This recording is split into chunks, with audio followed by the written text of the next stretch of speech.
নিজের হায়াতকে মাস, সপ্তাহ, দিন দিয়ে ভাগ করেন। এস্টিমেট করে নেন যে যদি আপনি 60 বছর বাঁচেন, তাহলে কত বছর চলে গেছে আর কত বছর আছে, কত দিন আছে। এই দিনগুলো কিভাবে কাটালে আপনি সেই কাঙ্ক্ষিত লক্ষ্যে পৌঁছাতে পারবেন, এটা হিসাব করেন, নিজেকে চিন্তা করেন। একটু দাঁড়ান, থামেন।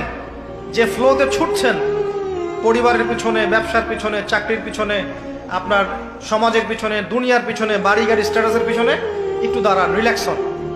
একটা রাত একটু থামেন, রিল্যাক্সে চোখটা বন্ধ করে খাতা কলম নিয়ে বসেন পড়ার টেবিলে। চিন্তা করেন যে আপনি দুনিয়াতে থাকতে আসেন নাই, আপনি মরতে এসেছেন। দুনিয়াতে আপনি থাকতে আসেননি, দুনিয়াতে আপনি মরতে এসেছেন। এবং সময় লিমিটেড, আপনি জানেন না কতটুকু। ধরে নিলাম 60 বছর, আপনার 30 চলে গেছে, বাকি 30 পড়ে আছে। এই বাকি 30-এর শেষ 10 বা 5 আপনি আমল করতে পারবেন না চাইলেও। যে স্পিড এখন করতে পারছেন ওই স্পিডে পারবেন না, পসিবল না।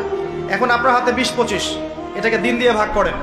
এখন দেখেন বিগত যে সময়টা পার করে এসেছেন, এই সময়ের মধ্যে কতটা রোজা রাখেন নাই, কত ওয়াক্ত নামাজ পড়েন নাই, কতবার জেনা করেছেন, কতবার সুদ খেয়েছেন, কতটা মানুষের হক নষ্ট করেছেন, কতটা দুর্নীতি